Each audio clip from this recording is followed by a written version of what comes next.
നമസ്കാരം. ന്യൂസ് കേരള പ്രധാന വാർത്തകളുമായി കെ നാസർ കാഞ്ഞങ്ങാട്. വയനാട് മുണ്ടക്കൈ ഉരുൾപൊട്ടൽ ജീവനെടുത്തവരിൽ തിരിച്ചറിയാനാവാത്ത 8 പേർക്ക് ഒന്നിച്ച് അന്ത്യവിശ്രമം. 8 പേരുടെ മൃതദേഹങ്ങൾ ഒരുമിച്ച് പുത്തുമലയിലെ ഹാരിസൺ മലയാളത്തിൻ്റെ ഭൂമിയിലാണ് സംസ്കരിച്ചത്. സർവമത പ്രാർത്ഥനകൾക്ക് ശേഷമാണ് 8 പേരും അന്ത്യാഞ്ജലിയേകിയത്. മുണ്ടക്കൈയിലെ ഉരുൾപൊട്ടൽ ദുരന്തത്തിൽ ജീവൻ നഷ്ടപ്പെട്ടവരിൽ 67 മൃതദേഹങ്ങളാണ് ഇനിയും തിരിച്ചറിയപ്പെടാത്തത്. ഇവരിൽ 8 പേരെയാണ് ഒരേ മണ്ണിൽ അടക്കം ചെയ്തത്. നേരത്തെ 67 മൃതദേഹങ്ങളും ഒരുമിച്ച് സംസ്കരിക്കുമെന്നാണ് അറിയിച്ചിരുന്നതെങ്കിലും പിന്നീട് അഴുകിത്തുടങ്ങിയ 8 മൃതദേഹങ്ങൾ സംസ്കരിക്കാൻ ഒടുവിൽ തീരുമാനമായി. പുത്തുമലയിൽ കഴിഞ്ഞ തവണ ഉരുൾപൊട്ടലുണ്ടായ ജനവാസമില്ലാത്ത മേഖലയിലാണ് മൃതദേഹങ്ങൾ സംസ്കരിച്ചത്. 64 സെന്റ് സ്ഥലമാണ് ഇതിനായി ഏറ്റെടുത്തത്. വയനാട് ഉരുൾപൊട്ടൽ മേഖലയിൽ കാണാതായവർക്കുള്ള തിരച്ചിൽ 7ാം ദിവസമായ ഇന്നും തുടരും. കേരളത്തെ നടുക്കിയ ഉരുൾപൊട്ടലിൽ മരണസംഖ്യ 380 ആയി ഉയർന്നു. ഇനിയും മരണസംഖ്യ ഉയരാനാണ് സാധ്യത. Chooralmala school, Vellarmala village office പരിസരത്ത് മണ്ണിനടിയിൽ കുടുങ്ങിക്കിടക്കുന്നവരെ കണ്ടെത്താൻ സൈന്യത്തിൻ്റെ നേതൃത്വത്തിൽ റഡാർ ഉപയോഗിച്ചുള്ള പരിശോധന തുടരും. വീടുകൾക്ക് മേൽ 40 അടിയോളം ഉയരത്തിൽ കല്ലും മണ്ണും അടിഞ്ഞിരിക്കുന്നതാണ് തെരച്ചിലിന് വെല്ലുവിളിയാകുന്നത്. ഇനിയും 180 പേരെ കണ്ടെത്താനുണ്ടെന്നാണ് ജില്ലാ ഭരണകൂടത്തിൻ്റെ കണക്ക്. 17 ക്യാമ്പുകളിലായി 2551 പേരെ ദുരന്തമുഖത്തു നിന്നും മാറ്റി പാർപ്പിച്ചിട്ടുണ്ട്. വയനാട് ദുരന്ത മേഖലയിൽ ഭക്ഷണ വിതരണത്തിൽ നിന്ന് സന്നദ്ധ സംഘടനയെ വിലക്കിയതിന് പിന്നാലെ ഭക്ഷണ വിതരണം കാര്യക്ഷമമല്ലെന്ന് പരാതി. രക്ഷാപ്രവർത്തനത്തിൽ പങ്കെടുക്കുന്നവർക്ക് ആവശ്യമായ വെള്ളവും പ്രഭാത ഭക്ഷണവും ഉൾപ്പെടെയുള്ളവയും ലഭിച്ചില്ലെന്ന് പലരും പരാതിപ്പെട്ടത്. എന്നാൽ ഭക്ഷണത്തിൻ്റെ ഗുണനിലവാരം ഉറപ്പുവരുത്തുന്നതിന് പുറമേ നിന്നുള്ള വെറുതെ അനധികൃത പണപ്പിരിവ് ഒഴിവാക്കാനുമാണ് വിലക്കെന്നാണ് മന്ത്രി PA മുഹമ്മദ് റിയാസിൻ്റെ വിശദീകരണം. വയനാട്ടിലെ ദുരന്തഭൂമിയിൽ ഭക്ഷണ വിതരണം തടസ്സപ്പെട്ട സംഭവം ഗൗരവത്തോടെയാണ് കാണുന്നതെന്ന് മന്ത്രി കെ രാജൻ. പ്രശ്നം പരിഹരിക്കുമെന്നും തിരുത്താനുള്ള നടപടികൾ അടിയന്തരമായി സ്വീകരിക്കുമെന്നും അദ്ദേഹം വ്യക്തമാക്കി. അതേസമയം ഉച്ചയ്ക്കുള്ള ഭക്ഷണം ലഭിച്ചില്ലെന്ന് വിവിധ രക്ഷാപ്രവർത്തകർ പരാതിപ്പെട്ടു. കുപ്പിവെള്ളം നൽകാതെ മടക്കി അയച്ചുവെന്നും കാലാവധി കഴിഞ്ഞ കേടായ ബ്രെഡ് ലഭിച്ചുവെന്നും പലരും പറഞ്ഞു. വൈകിട്ട് 3 മണിയായിട്ട് പോലും ഭക്ഷണം ലഭിച്ചില്ലെന്നും ആരോപണമുണ്ട്. ചൂരൽമലയിലും മുണ്ടക്കൈയിലും രക്ഷാപ്രവർത്തനം നടത്തുന്നവർക്ക് ഭക്ഷണം ലഭിക്കുന്നില്ല എന്നത് വ്യാജ പ്രചരണമാണെന്ന് ജില്ലാ കളക്ടർ DR മേഘശ്രീ അറിയിച്ചു. ഓരോ ദിവസവും ഇവർക്ക് ആവശ്യമായ ഭക്ഷണം പാചകം ചെയ്ത് കൃത്യമായി എത്തിച്ചു വിതരണം ചെയ്യുന്നുണ്ട്.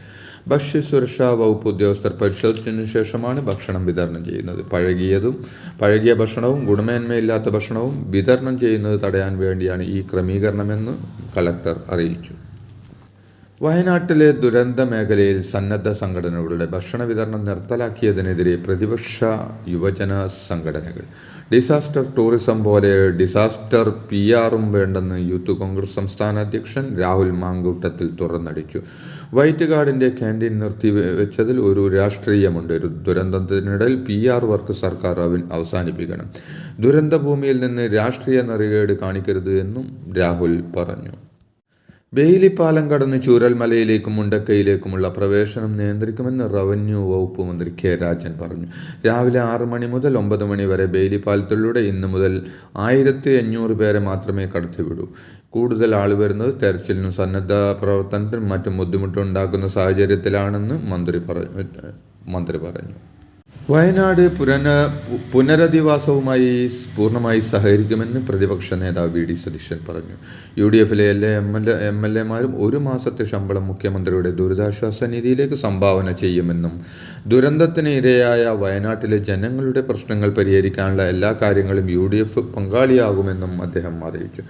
മുസ്ലിം ലീഗ് വലിയ പുനരധിവാസ പദ്ധതി പ്രഖ്യാപിച്ചിട്ടുണ്ടെന്നും UDF-ലെ എല്ലാ ഘടകകക്ഷികളും പുനരധിവാസ ശ്രമങ്ങളിൽ പങ്കാളിയാകുമെന്നും അദ്ദേഹം കൂട്ടിച്ചേർത്തു. വയനാട് ദുരന്തവുമായി ബന്ധപ്പെട്ട കാര്യങ്ങൾ പ്രധാനമന്ത്രി നരേന്ദ്രമോദിയെ നേരിട്ട് ധരിപ്പിച്ചെന്ന് കേന്ദ്രമന്ത്രി ജോർജ് കുര്യൻ പറഞ്ഞു. വയനാട്ടിലെ ദുരന്ത മേഖലയിൽ നിന്ന് ദില്ലിയിലെത്തിയ ശേഷമാണ് ജോർജ് കുര്യൻ വിശദ വിവരങ്ങൾ മോദിയെ അറിയിച്ചത്. കേന്ദ്ര സേനകൾ രക്ഷാപ്രവർത്തനത്തിൽ മികച്ച സേവനം നൽകിയെന്ന് പ്രധാനമന്ത്രിയോട് പറഞ്ഞെന്നും ജോർജ് കുര്യൻ വ്യക്തമാക്കി. വയനാട് ദുരന്തത്തിൽ മരിച്ചവരുടെ മൃതശരീരങ്ങളും ശരീരഭാഗങ്ങളും തിരിച്ചറിയുന്നതിനുള്ള ശാസ്ത്രീയ പരിശോധനകൾക്കായി ബന്ധുക്കളുടെ രക്തസാമ്പിൾ ശേഖരണം തുടങ്ങി. ആദ്യഘട്ടത്തിൽ ദുരന്ത മേഖലയിൽ നിന്ന് ലഭിച്ച തിരിച്ചറിയാനാവാത്ത മൃതദേഹങ്ങളുടെ DNA ശേഖരിച്ചിരുന്നു. അടുത്ത ഘട്ടത്തിൽ ഇപ്പോൾ ശേഖരിക്കുന്ന രക്തസാമ്പിളുകളും DNAകളും തമ്മിലുള്ള പൊരുത്തം പരിശോധിക്കും. ദുരന്ത മേഖലയിലെ അടച്ചിട്ട വീടുകളിൽ മോഷണം നടക്കുന്നതായി പരാതി ഉയർന്ന സാഹചര്യത്തിൽ കർശന പരിശോധന നടത്താൻ പോലീസിന്റെ തീരുമാനം. രാത്രിയിലും പോലീസ് സ്ഥലത്ത് ക്യാമ്പ് ചെയ്യും. ഇതിനായി പോലീസിന് വേണ്ടി മുണ്ടക്കയിൽ താൽക്കാലിക ടെന്റ് സ്ഥാപിക്കും. ദുരന്ത മേഖലയോട് ചേർന്ന മുണ്ടക്കയിലും ചൂരൽമലയിലും അപകടം സംഭവിക്കാത്ത വീടുകളിൽ നിന്നടക്കം ആളുകളെ താൽക്കാലികമായി സുരക്ഷിത കേന്ദ്രത്തിലേക്ക് മാറ്റിയിരുന്നു. ഈ വീടുകളിലാണ് മോഷണം നടന്നിരിക്കുന്നത്. കേന്ദ്ര സഹമന്ത്രി സുരേഷ് ഗോപി വയനാട്ടിലെ ഉരുൾപൊട്ടലുണ്ടായ മുണ്ടക്കൈ ചൂരൽമല പ്രദേശങ്ങൾ സന്ദർശിച്ചു. ചൂരൽമലയിലെത്തി ബെയിലി പാലത്തിലൂടെ വാഹനത്തിൽ പോയ സുരേഷ് ഗോപി മുണ്ടക്കൈയിലെത്തി ദുരന്തബാധിത പ്രദേശങ്ങൾ സന്ദർശിച്ചു. വയനാട് ദുരന്തം ദേശീയ ദുരന്തമായി പ്രഖ്യാപിക്കുന്നതിന് നിയമവശങ്ങൾ പരിശോധിക്കേണ്ടതുണ്ടെന്നും സുരേഷ് ഗോപി പറഞ്ഞു.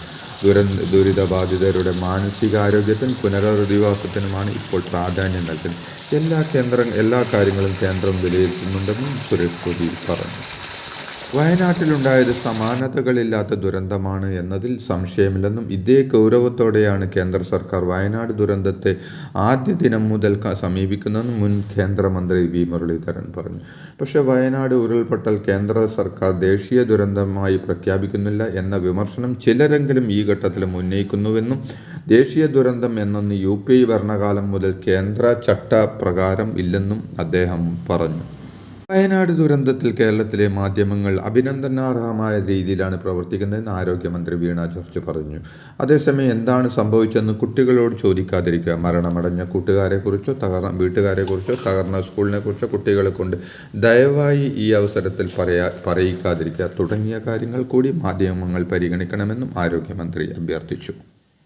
വയനാട്ടിലെ ഉരുൾപൊട്ടൽ ദുരന്തമുണ്ടായ മേപ്പാടി പഞ്ചായത്തിലെ 3 വാർഡുകളിൽ വിവരശേഖരണം തുടങ്ങി. ഈ മേഖലയിൽ 1721 വീടുകളിലായി 4833 പേർ ഉണ്ടായിരുന്നതായാണ് കണക്ക്.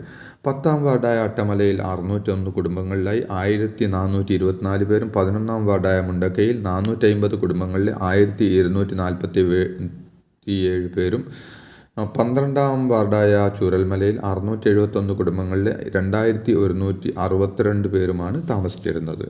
ഇതോടെ ഇന്നത്തെ പ്രധാന വാർത്തകൾ സമാപിച്ചു. നന്ദി, നമസ്കാരം.